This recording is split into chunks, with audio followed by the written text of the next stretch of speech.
The ships did not come with fire or thunder. They arrived in silence, materializing in the clear blue sky of a spring morning. One moment the sky was empty. The next it was filled with quiet, impossible geometry. They appeared over every major city on Earth at the same exact second. Over Seoul, a vast, silver disk hung, its surface smooth and perfect like liquid metal. It made no sound. It blocked the sun, casting a cool, soft shadow over the bustling Gangnam district below. There was no panic at first, only a profound, confused silence as people stopped on the streets, looking up with their phones held high. Then the message came. It did not come through radios or television signals alone. It appeared in text at the bottom of every screen. Phones, computers, stadium jumbotrons. It was spoken in a calm, neutral voice directly into the mind of every human being over the age of 5, in their own language. The voice was neither kind nor cruel. It was simply there. People of Earth, we are the Kesri consensus. Your planet has been observed. Your species shows patterns of chaos and waste. You are now under the administration of the consensus. You will be integrated into a harmonious system. Do not attempt resistance. It is illogical. We have technology you cannot understand. We will now establish terms. There were no explosions, no ray beams cutting buildings in half. Instead, the demonstrations were quiet and absolute. In London, every vehicle with a combustion engine simultaneously shut off. In New York, the entire electrical grid flickered and went dead, only to be replaced by a soft, sourceless blue light that illuminated the streets from the hovering ships. In Tokyo, every digital screen, from the smallest smartwatch to the largest advertising board, displayed only the same symbol, 3 interconnected silver circles. They were not monsters. They were curators. Their message was clear. Your civilization is a messy, failed experiment. We are here to clean it up and make it orderly. Resistance would mean the careful, surgical deletion of problematic elements, cities, if necessary. They offered peace, but it was the peace of a file document. Neat, final. The governments of Earth scrambled. Military forces were useless. Jets that approached the ships simply stopped working and glided harmlessly to the ground. Cyber attacks met a wall of silence. The Kesri consensus communicated only on their terms, repeating their simple demand: formal, legal surrender. A single document was transmitted. It was short, written in flawless legalese that translated perfectly into every Earth language. It stated that the people of Earth, through a designated representative, would willingly transfer all sovereignty and governing authority to the Kesri consensus for the betterment of all. It was a contract of annexation. The United Nations, in its final act of relevance, was tasked with choosing the person to sign it. The choice needed to be symbolic but also practical. It could not be a major world leader. That would be too aggressive a symbol. It needed to be someone calm, competent, and from a nation without a recent history of major colonial aggression. The debate was short and grim. They selected a diplomat from South Korea. Jae Kim was in his office in the Ministry of Foreign Affairs when the call came. He was a man built for details, not drama. In his late 40s, with hair just beginning to turn gray at the temples, his strength was his quiet, relentless focus. He was the person they sent to negotiate fishing territory disputes or to painstakingly verify the wording of trade agreements.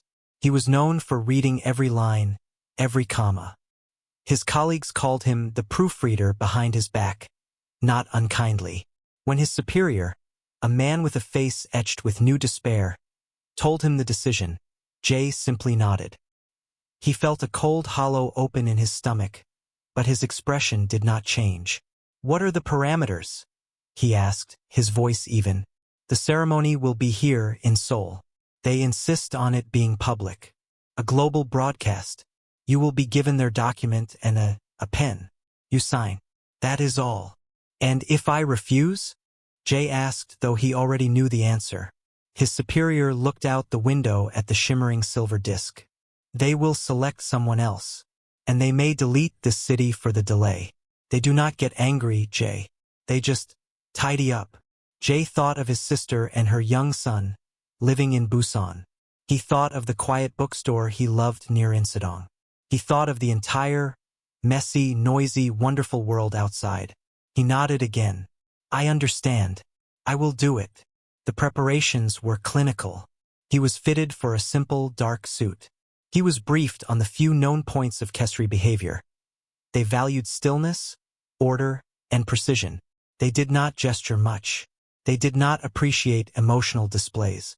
The night before the ceremony, Jay could not sleep. He sat in his small apartment, watching the eerie blue light from the Kesri ship bleed through his blinds. His phone buzzed. A message from his assistant, Mina Park. Sir, I have the final draft of the document for your review. It is very short. Mina was in her 30s, sharp and efficient. Before joining the diplomatic corps, she had been a software engineer. She had a way of seeing systems, of understanding how things were connected. Jay had relied on her keen eye many times. He typed back, "There is nothing to review, Mina. It is not ours to draft." Her reply was immediate. "Then read it anyway. Read every word. It is what you do." He did. On his tablet, he opened the file. The document was as simple as promised. It was a transfer of ownership, colder than any contract he had ever seen. The signature line glowed with a faint, digital pulse. He read it once, then a dozen times until the words lost all meaning. He was not signing for a nation. He was signing for a species. He was signing away the right to be messy, to be chaotic, to be free. He was signing away the future. He put the tablet down and looked at his hands. They were the hands of a bureaucrat, a paper pusher. Tomorrow they would hold the pen that ended human history. The weight of it was so immense he could barely breathe. He was not a soldier. He was not a hero. He was just a man who was good at reading the fine print. And as he sat in the silent, blue-tinged dark, a single desperate thought began to form, not from courage, but from his very nature. If his only tool was a pen, and his only duty was to read carefully, then he would read more carefully than anyone in history ever had. The morning of the surrender was bright and clear. The Kesri ship had moved. It now hung directly over the Yongsan district, where a temporary stage had been constructed in the shadow of the old war memorial. The world watched. Every screen showed the same image. The broadcast had no commentary, only the wide shot of the empty stage with its simple podium, and the impossible ship hovering above. Jae Kim was driven through silent streets.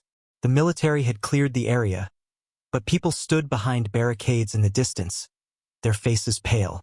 They did not shout. They did not throw things. They only watched the black car pass. It felt like a funeral procession. He was taken to a holding room beneath the stage. It was cold and smelled of concrete. A few other officials were there, including Mina Park. She handed him a glass of water. Her hand was steady, but her eyes were red. "Did you sleep?" she asked. "No," Jay said. He accepted the water but did not drink. "You?" "A little. I had strange dreams. About lines of code that refused to run." Jay almost smiled. It was a small, tight movement of his lips. "This is one program we cannot debug." A man in a UN uniform entered. "It is time, Mr. Kim. Please follow me." Jay adjusted his suit jacket. He nodded to Mina and the others. He walked out of the room and up a short ramp. The sunlight hit him as he stepped onto the stage. It was blinding after the gloom below. The stage was larger than it looked on screen.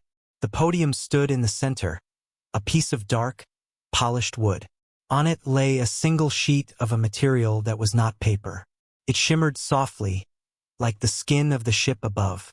Standing to the left of the podium was the Kesri emissary. The world knew it as El. It was tall, nearly 7 feet, and slender. Its body was covered in a seamless suit of silver gray. Its face was smooth, with 2 large, dark eyes that held no white. It had no nose, just 2 small slits, and a thin, lipless mouth. It did not move.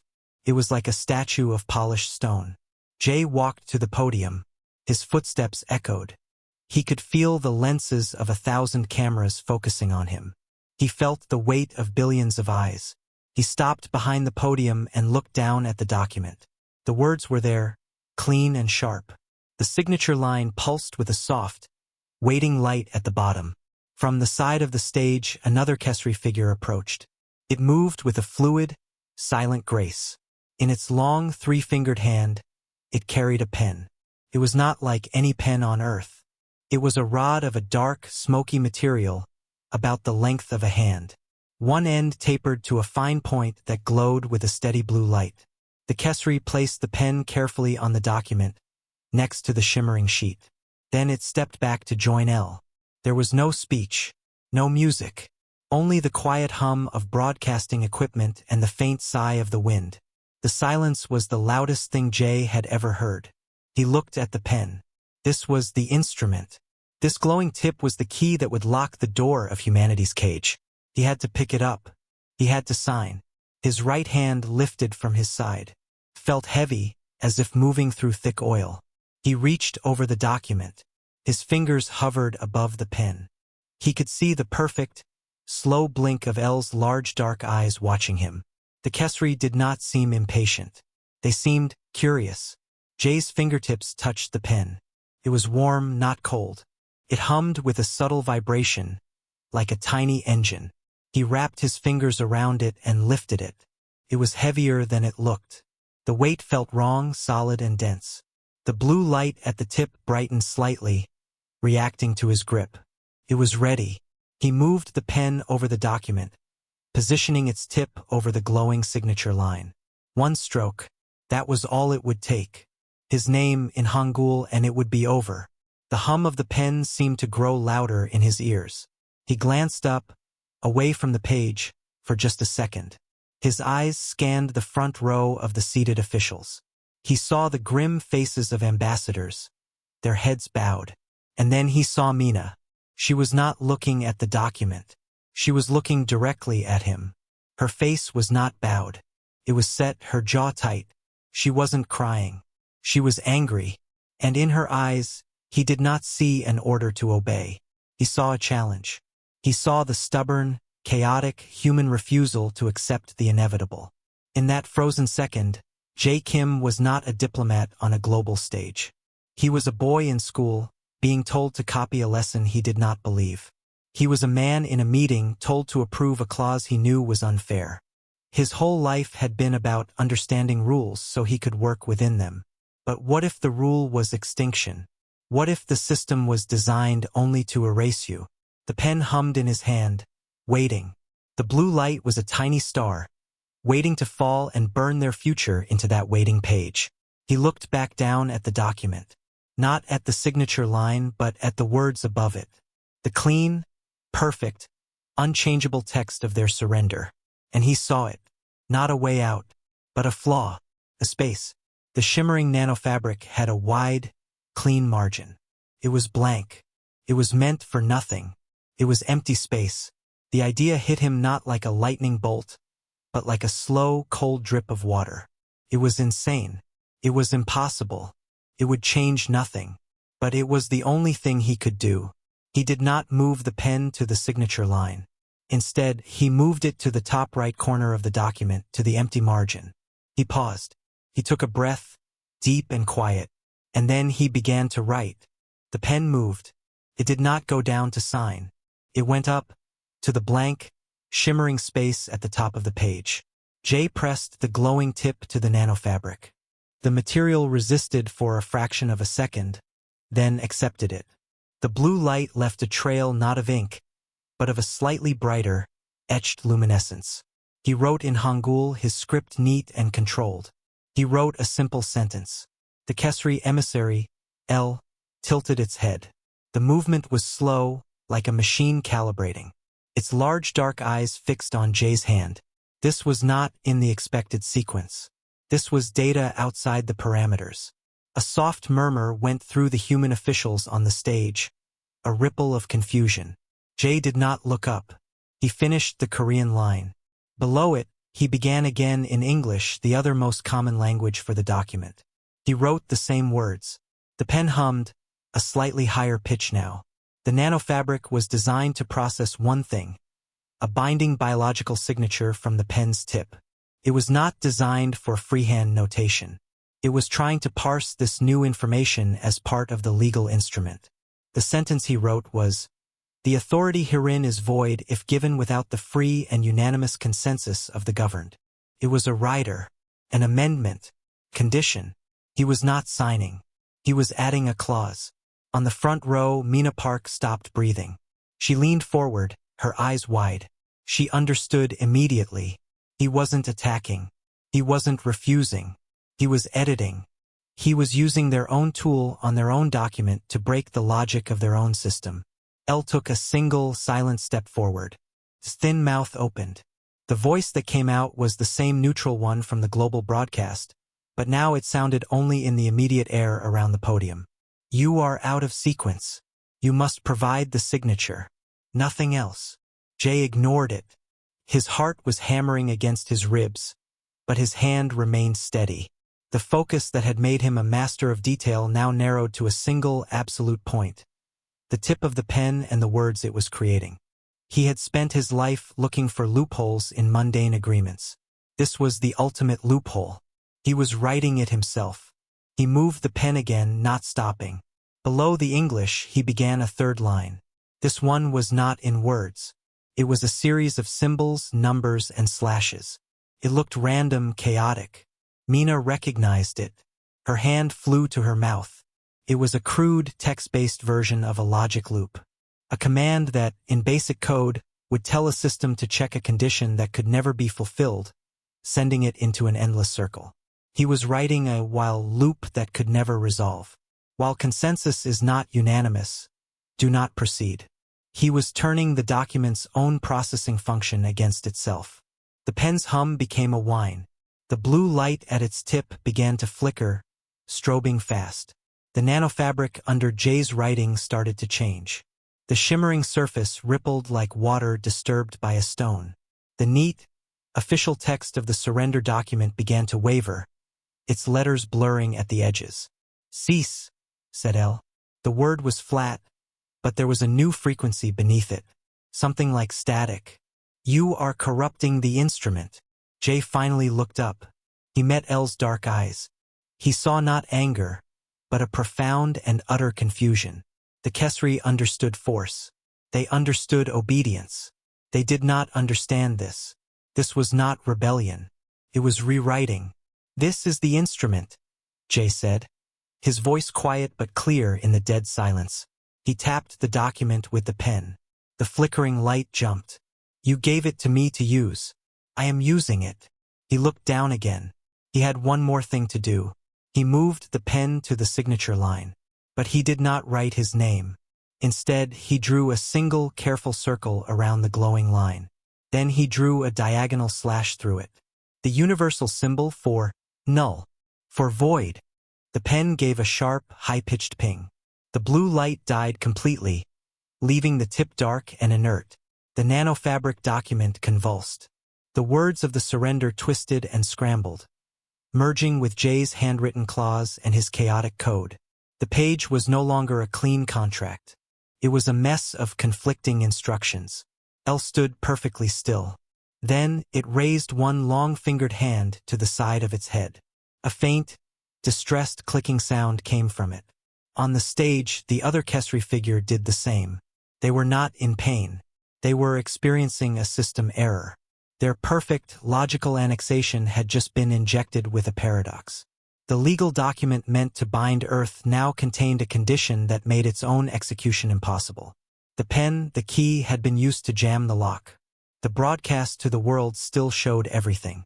Billions saw Jay lower the dark, dead pen. They saw the alien emissaries frozen in clear dysfunction.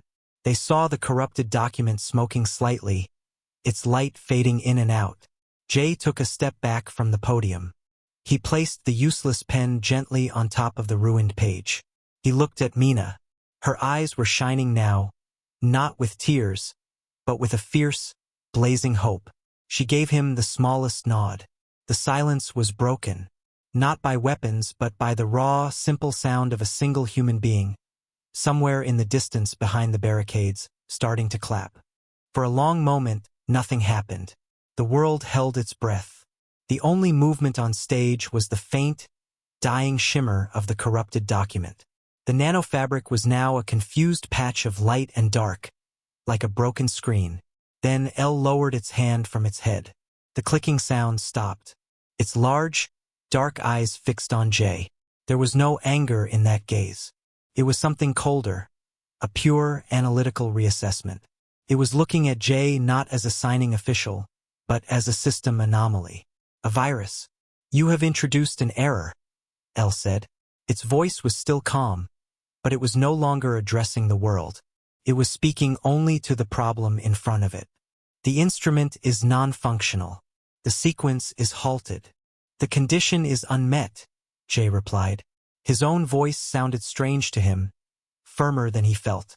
You demanded a surrender. I have offered a term. Unanimous consensus. Do you have it?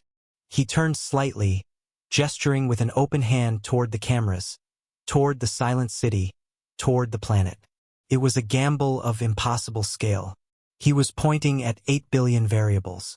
L followed the gesture. It seemed to process the concept. Consensus is not required. Compliance is. Not in this document, Jay said. He tapped the chaotic page. Not anymore. You gave me the pen. The pen changed the terms. Your system accepted the input. The contract now requires consensus. You are bound by your own rules of procedure. This was the heart of it. The Kesri were creatures of absolute, rigid order. Their power came from perfect systems.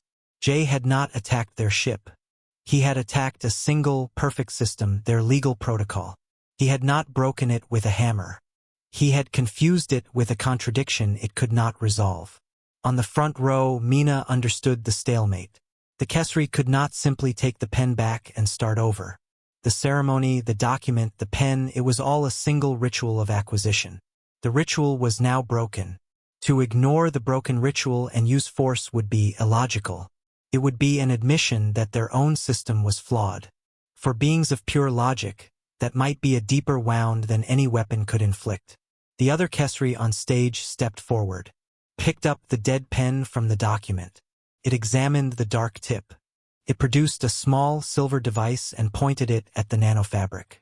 A beam of white light scanned the jumbled text. The device emitted a soft, negative chime. The quantum lock is engaged in a recursive loop, the Kesri stated, its voice identical to L's. The document status is conflicted, cannot be executed. It cannot be cleared. L looked from its companion back to J. You have wasted time. We will create a new instrument. And who will sign it? J asked. You have shown your process to the universe. Can be broken. If you bring a new paper, I will write a new clause.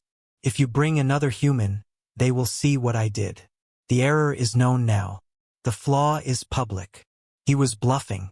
He had no idea if another person would be brave enough or quick enough to do the same. But he spoke as if it were a simple fact. He spoke like a man stating the rules of a game that had just changed. L was silent again. The two aliens seemed to communicate without words. A subtle exchange of slight head tilts. The great ship above them did not move. The world watched, waiting for the response. Would they simply delete the stage from orbit? Would they acknowledge the fault? The answer was neither. The process is contaminated, L announced, its voice broadening again, addressing the cameras, the observers. This location is compromised. The annexation protocol for Earth is suspended pending system review. Suspended, not cancelled, but stopped. A wave of sound, muffled by distance, rolled over the stage. It was the sound of people behind the barricades. They were not clapping anymore. They were shouting. A raw, confused, hopeful roar. L's gaze returned to J. You will come with us. You are the source of the error. You will explain the flaw in your reasoning so it can be corrected. A chill went through J. To go with them was to disappear. To be studied, taken apart. To be the bug they fixed. Before he could answer, a voice cut through from the front row. He is not a flaw. Mina Park stood up. Her face was pale but set. He is the designated representative. His action is the consensus. You asked for a signature of surrender. You received a statement of condition. The transaction is complete. You do not get to take the penman because you do not like the text. L turned its emotionless face toward her. You are not part of this sequence. I am human, Mina said, her voice growing stronger. That makes me part of the governed in his clause. You want unanimous consensus? Start with me. I do not consent. One by one, along the row, the other human officials began to stand. An old French diplomat rose stiffly to his feet. A woman from Nigeria stood beside him. They said nothing. They just stood. On the ruined document, a final pulse of light flickered through the scrambled text and went out completely. The page was now dull and inert, just a piece of strange, gray material.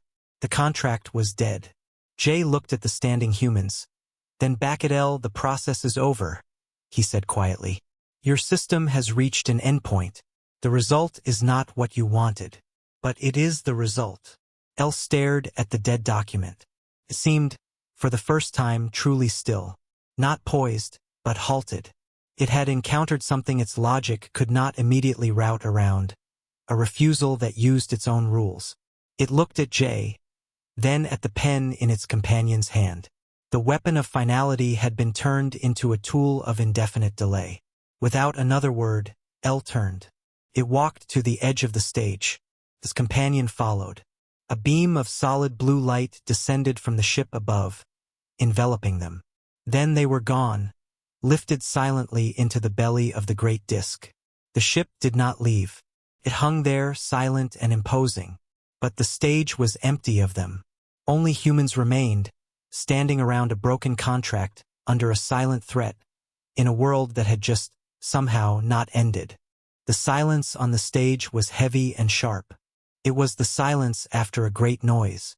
The Kesri were gone, but their ship was still there. It filled the sky, a constant, silent reminder. Jay looked at the dull, dead document on the podium. It was just a thing now, a piece of failed magic. Around him, the other officials were frozen. They had stood up in a moment of courage, but now that the aliens had left, they did not know what to do. They looked at each other, then at the cameras, their faces blank with shock. Mina was the first to move. She walked quickly up the steps onto the stage. She went straight to Jay. She did not hug him. She stood beside him and looked at the document. Is it over? She asked, her voice low. No, Jay said. He felt very tired. They said suspended. They are reviewing. They are thinking. From the edges of the stage, security personnel and UN aides began to move. They seemed unsure of the protocol. Was this a victory? A disaster? The global broadcast was still live, showing every confused expression. A man with a headset hurried over. Mr. Kim, we need to get you to a secure location. Immediately. Jay nodded. He looked at the dead pen, still lying where the Kesri had dropped it. He picked it up. It was cold and heavy, like a stone. He put it in his pocket. Then he let himself be led off the stage, Mina following close behind. They were taken back underground, not to the cold holding room, but to a bustling crisis center that had been set up beneath the memorial. Screens covered the walls, showing news feeds from around the world. The images were chaotic. People were pouring into the streets, not in panic, but in a wild, disbelieving celebration. They had seen the standstill. They had seen the aliens leave the stage. They thought it was over. Jay knew better. He saw the experts on some screens already arguing. Military analysts pointed at the unchanged ship. Political voices shouted about a brave act of defiance. Lawyers were discussing the legal standing of a handwritten clause on an alien contract. A man in a general's uniform approached Jay. "What did you do?" he asked, not unkindly, but with sheer confusion. "I confused them," Jay said simply. "But the ship is still there." "I know." For the next few hours, Jay was the center of a storm. He had to repeat his actions, his thoughts, his words over and over to different groups of officials. He showed them the dead pen. He described the feel of it, the hum, the moment the light died. He explained the clause, the logic loop, the slash through the signature line. Most of them listened with puzzled respect. They did not truly understand. They saw a clever trick, not a strategy. Only Mina, sitting quietly in the corner of the room, seemed to grasp it fully. When there was a short break, she brought Jay a cup of tea. "They think you found a technicality," she said softly. "I did," Jay said. "No. You used their love of order against them. You did not fight their power. You questioned the source of their authority. That is different. That is philosophical." Jay sipped the tea. It was bitter. "It will not stop a laser beam." "It stopped them today," Mina said. As night fell, the Kesri ship was still there, a dark disk blocking the stars. The celebrations in the streets had grown quieter. A nervous tension returned. What were they waiting for? The answer came not with a beam of light, but with a simple text update on every screen, just like the first message. The Kesri consensus invites the human representative, J. Kim, and one logical advisor to a dialogue. The location will be neutral. The purpose is to resolve the error. You have 1 hour to designate the advisor.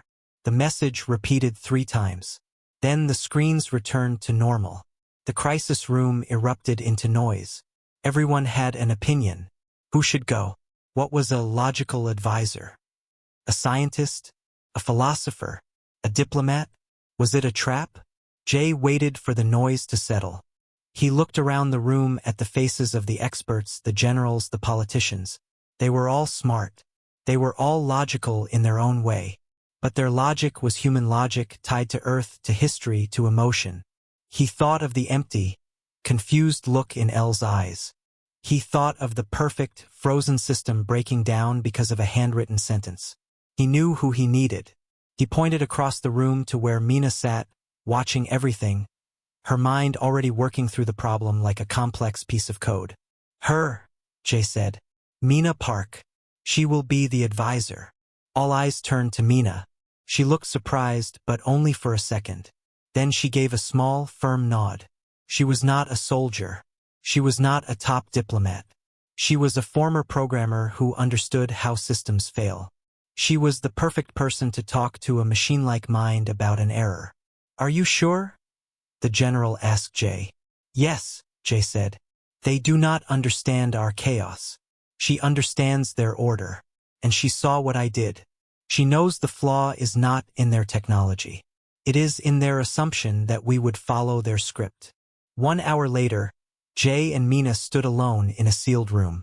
A new beam of light, a soft white one, descended from the Kesri ship. It was not threatening. It was an elevator, an invitation. Jay took the dead pen from his pocket. He held it in his hand. It was their only trophy, their only piece of the enemy. "Ready?" he asked Mina. She took a deep breath. "No, but let's go explain our bug." They stepped into the light together. The light did not feel like anything. It was just a bright whiteness that filled Jay's vision. There was no sense of movement. Then the light was gone. They stood in a room. It was perfectly circular, with walls, floor, and ceiling made of the same smooth, soft white material. There were no seams, no lights that they could see, but the room was brightly lit. The air was cool and smelled of nothing. It was the most neutral place Jay had ever been. In the center of the room were 2 simple, backless stools. Opposite them, a low, white platform rose from the floor. On it sat Elle, the emissary. It looked exactly as it had on stage. Next to Elle was another Kesri. This one was slightly smaller, its fingers longer and more delicate. "Sit," Elle said. Jay and Mina sat on the stools. The material was firm but comfortable. Jay felt the weight of the dead pen in his pocket. He did not take it out. "This is a facilitator," Elle said, indicating the other Kesri. "It will analyze the logic of the error." The facilitator looked at them. His dark eyes blinked slowly. "You introduced an unsanctioned variable," it said, its voice a softer copy of Elle's. "You were given an instrument of conclusion. You used it as an instrument of condition." "Yes," Jay said. "Explain why this was logical." Mina spoke before Jay could. "Because the instrument was the only tool given. Our logic is to use the tool we have to achieve the best possible outcome." The outcome you wanted was bad for us. So we used the tool to change the outcome.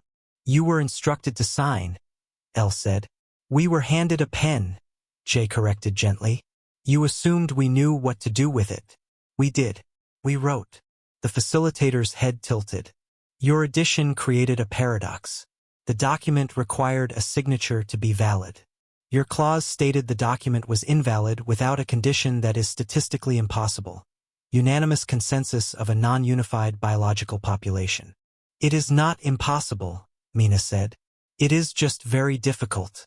Your system processed the clause as part of the document. Therefore, your system must now work to satisfy the condition, or admit the document is void. The document is corrupted, L stated. By your own tool, J said. If your tool can corrupt your process, then your process is fragile. You value stability. A fragile process for annexing a new species is not stable. It is a risk. He was speaking their language now, not of emotion or defiance, but of risk assessment and system integrity. The two Kesri were silent for a long moment. They looked at each other. No words seemed to pass between them, but something did. Your species is chaotic, the facilitator said. You cause disorder. You waste resources. You conflict with yourselves. The consensus brings order. We saw your planet and saw a system failing. We came to correct it. And your first step was to give us a choice, Mina said, leaning forward slightly. The ceremony, the pen, that was a choice. You could have just turned off our air or put us to sleep. You didn't. You asked for a signature. Why? Elle answered. Integration is more stable with a legal and psychological transfer of agency. A signature is a ritual of agreement. It makes the new parts fit into the system with less friction. So you need our agreement, Jay said.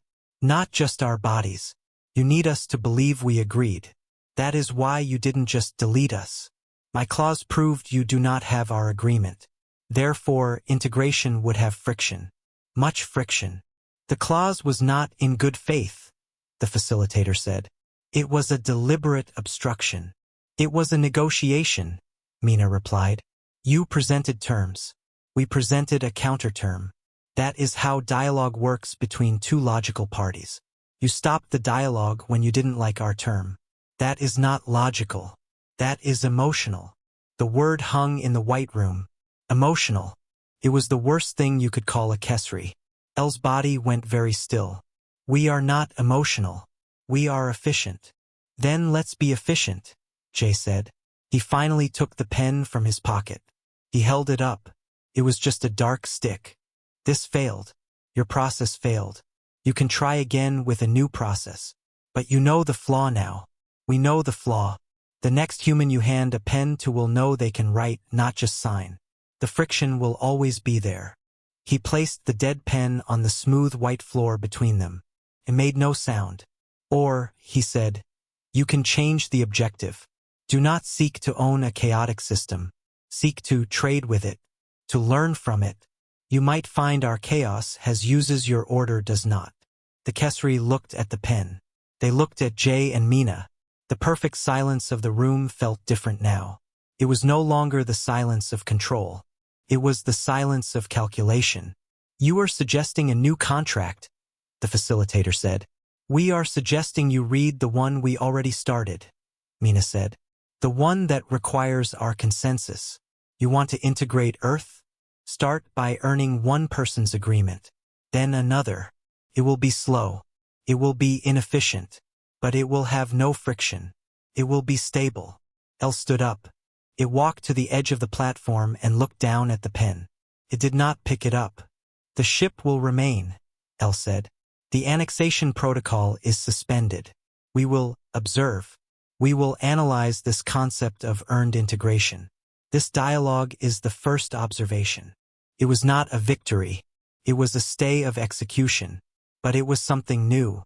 It was a crack in their absolute certainty. A beam of white light appeared behind Jay and Mina. You will return, Elle said. We will communicate again. Jay stood. Mina stood. They stepped back into the light. As the whiteness surrounded them, Jay took one last look at the two silver figures, standing over the useless, weaponized pen.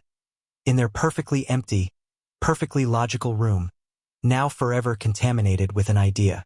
The light returned them to the same sealed room beneath the memorial. It was empty except for two soldiers who snapped to attention, their eyes wide. The world outside was dark. Jay had no idea how much time had passed. Felt like minutes, but his body felt heavy with a deep fatigue. He and Mina were quickly taken to the crisis center. The room was less crowded now, but the tension was thicker. The main screen showed the Kesri ship, still silent and unmoving in the night sky. What happened? What did they say? A senior diplomat rushed over, his face etched with worry. Jay spoke slowly, choosing simple words. They are not leaving, but they are not attacking. They have stopped the annexation. They are going to watch us, to study us, to see if earned integration is possible. The room erupted into questions. What did that mean? What were the terms? Was there a treaty? There are no terms, Mina said, raising her voice to be heard. There is no treaty. There is only a situation. They have accepted that their old method is broken. Now they are deciding what to do next. And they are letting us decide, too. It was not the clean ending anyone wanted. The threat had not vanished. It had simply changed shape. The giant disk in the sky was now a permanent question mark. In the days that followed, Jay and Mina were kept in a secure government complex. They were questioned endlessly. Their every word in the White Room was analyzed. Psychologists studied them. Scientists asked about the Kesri ship's interior. Politicians asked for advice. Jay gave the same answer most of the time. Do not try to trick them. Do not try to fight them yet. Just be what we are. Be messy. Be creative. Be unpredictable. That is our defense now. He asked for one thing. He asked for the dead pen. They gave it to him in a clear plastic case. It was an artifact now. The pen that broke a process. 2 weeks after the ceremony, Jay was allowed to go home. His apartment felt small and strange. The world outside was trying to return to normal, but the new normal had a giant silver moon that never moved. People went to work. Kids went to school. But everyone glanced at the sky multiple times a day. Mina visited him one evening. She brought food. They sat at his small table and ate in comfortable silence for a while. What do you think they see when they look down now? Mina asked, looking out the window at the ship. I think they see a system they cannot figure out, Jay said. They see 8 billion errors in logic. 8 billion creatures who might, at any time, pick up a pen and write something unexpected. And that's enough? For now, Jay said. It has to be. He got up and went to a drawer. He took out the plastic case with the pen. He opened it and took the pen out. It was still cold and heavy. He handed it to Mina. I want you to have this, he said. She took it, her fingers curling around the dark shaft. Why? Because I was the one who held it. But you were the one who understood what it could do. You saw the system. You keep it. To remind us. Mina nodded, holding the pen tightly. What do we do now, Jay? We are not soldiers. We are not leaders. We are just people who read the fine print. We live, Jay said simply. We live our messy, illogical lives. We make art they cannot understand. We tell jokes that have no point. We help our neighbors for no logical reason. We fall in love. We make mistakes. We change our minds. Every single bit of that is a defiance they cannot process. That is the new war. And everyone on Earth is a soldier in it. The next morning, Jay walked to the small bookstore he loved near Insadong. It was still there. The old owner recognized him and gave a solemn nod. Jay browsed the shelves, his fingers touching the spines of books full of human ideas, human stories, human chaos. He bought a simple notebook and a normal pen. He sat in a cafe and opened to the first page. He did not know what to write, so he just began. He wrote about the taste of his coffee. He wrote about the shape of a cloud that drifted past the edge of the Kesri ship. He wrote a memory of his father. It was not important. It was not a weapon. It was just a human writing. He looked up through the cafe window. High above, the Kesri ship hung, observing, analyzing, forever trying to solve the puzzle of the chaotic, defiant, unmanageable planet below. Jay smiled a small, private smile. He went back to writing. The pen in his hand was ordinary. The words were ordinary, but together they were a signal beamed silently up into the silent, watching sky.